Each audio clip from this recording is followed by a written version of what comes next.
বাংলাদেশে ইসকন নিষিদ্ধের আর্জি খারিজ সে দেশের হাইকোর্টের। ইসকনের কাজে নিষেধাজ্ঞা নয়, নির্দেশ বাংলাদেশ হাইকোর্টের। কথা বলবো, টেলিফোনে রয়েছেন প্রতিনিধি রাজীব চক্রবর্তী। রাজীব, কি নির্দেশ বাংলাদেশ হাইকোর্টের?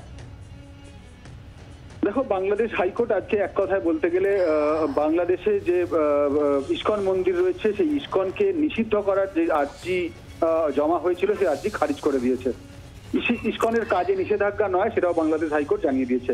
বাংলাদেশে ইসকনের কার্যকলাপে নিষেধাজ্ঞা আরোপের জন্য স্বতঃপ্রণোদিত হয়ে কোনো আদেশ জারি করতে অস্বীকার করেছে আদালত। আদালত জানিয়েছে যে সংশ্লিষ্ট সরকার অর্থাৎ বাংলাদেশ সরকার ইতিমধ্যেই প্রয়োজনীয় পদক্ষেপ করেছে, তাই ইসকনের কার্যকলাপ নিষিদ্ধ করার কোনো প্রয়োজন নেই।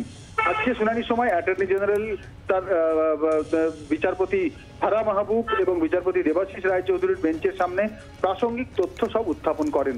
আদালত আশা প্রকাশ করেছে যে সরকার দেশের মানুষের জীবন এবং সম্পত্তি রক্ষা করার পাশাপাশি আইন শৃঙ্খলা বজায় রাখতে যথাযথ সতর্কতা অবলম্বন করবে। এবং তোমাকে জানিয়ে রাখি যে এই বক্তব্য কখন আসে, অতিরিক্ত অ্যাটর্নি জেনারেল আনিক আর হক এবং ডেপুটি অ্যাটর্নি জেনারেল মোহাম্মদ আসাদউদ্দিনের রিপোর্টের ভিত্তিতে কিন্তু আদালত এই নির্দেশ দিয়েছে এবং আদালত জানিয়েছে যে এখনো পর্যন্ত ইসকনের কার্যকলাপ বন্ধ করার কোনো প্রয়োজনীয়তা নেই।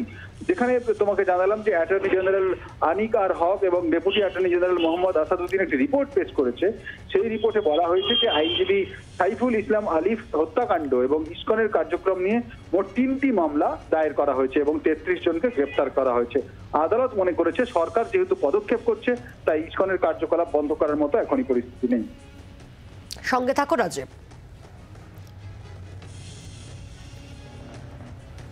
অগ্নিগর্ভ বাংলাদেশ, উদ্বিগ্ন নয়াদিল্লি। প্রধানমন্ত্রীর সঙ্গে বৈঠক করলেন বিদেশ মন্ত্রী এস জয়শঙ্কর।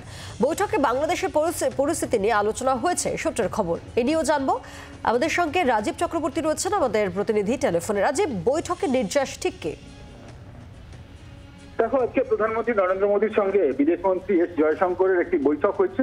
একটি দীর্ঘ সময়ের বৈঠক। সেই বৈঠকে মূলত বাংলাদেশ নিয়ে আলোচনা হয়েছে বলে আমরা জানতে পারছি।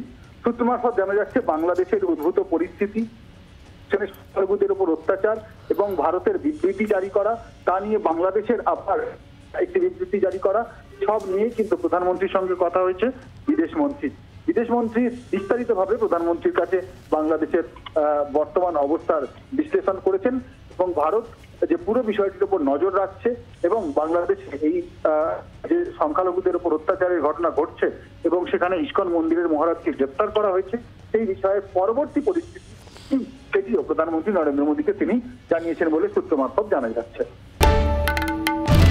বাংলার আওয়াজ, বাঙালির আবেগ, জি 24 ঘন্টা।